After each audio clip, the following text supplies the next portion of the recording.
Excellency, now let me turn to the findings of the report. We found that at the time of assuming office as president on the 4th of April 2018, Sierra Leone was in a state of near financial bankruptcy and facing the worst economic crisis since independence in 1961. We have produced the evidence in this report to support this claim.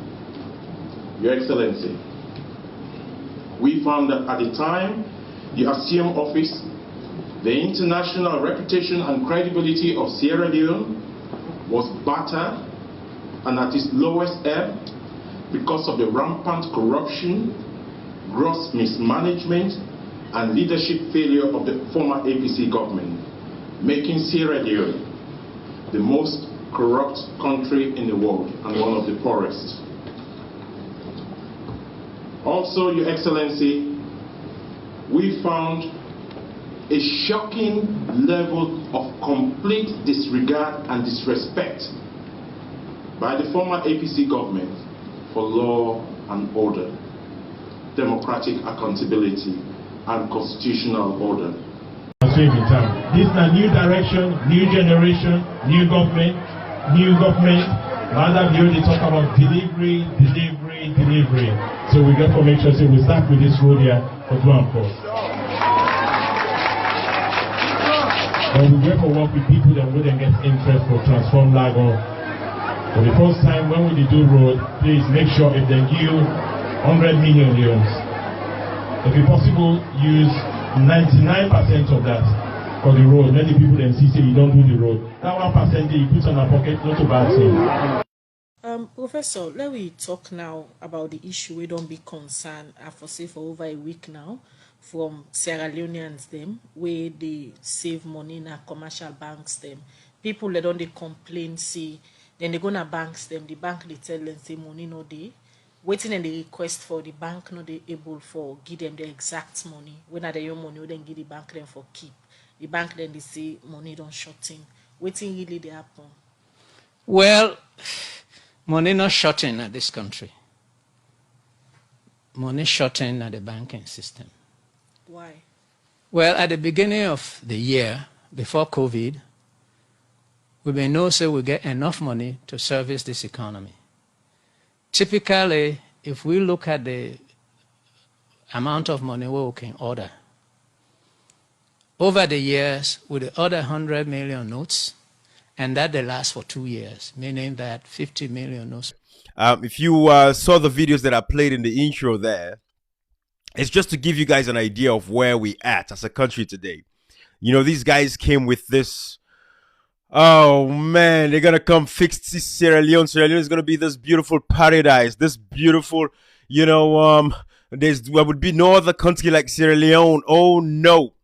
But today in Sierra Leone, we are worse off than we've ever been since independence. Since 1961, Sierra Leone is in a worse state. And guys, I'm not saying this to exaggerate anything, but it's the reality of what is actually happening. Look at the cost of prices of everything skyrocketing. They will tell you it's COVID. It has nothing to do with COVID.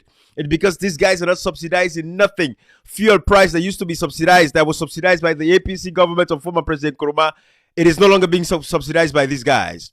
So guys, that is why today what I want to do, it is a special live. I showed you those videos talking about the corruption these guys were talking about, how they were going to come and save Sierra Leone and all that stuff. I showed you guys those videos in the intro just so you guys have an idea of where I'm going today with this live. And I want you to see exactly, you know, what I'm going to show you guys with these sick kids. Because you see, corruption, what he's doing, you know, corruption, until we call corruption crimes against humanity, it should be termed that way. If Africa is ever going to move forward, until members of parliament, these guys are able to come up with bills across Africa to say that corruption is going to be termed as a crime against humanity. Because corruption, what it's doing to mankind and society and to the world, it is killing generations yet unborn. The level of corruption, especially within this SLPP right now, this very moment, guys, this is going to affect generations yet unborn. Guys, we are way, way behind. There is so much work we have to do. That is why today I'm going to pay attention to the sick kids. I'm going to play video per video per video and share with you guys so you guys will see exactly where I'm going to show what corruption has done in Sierra Leone. So when you see stuff like this, let me take you guys right here. When you see stuff like this, remember when in December, you know, there was no money left in the bank? When the president and the first lady withdrew all of the money out? Remember?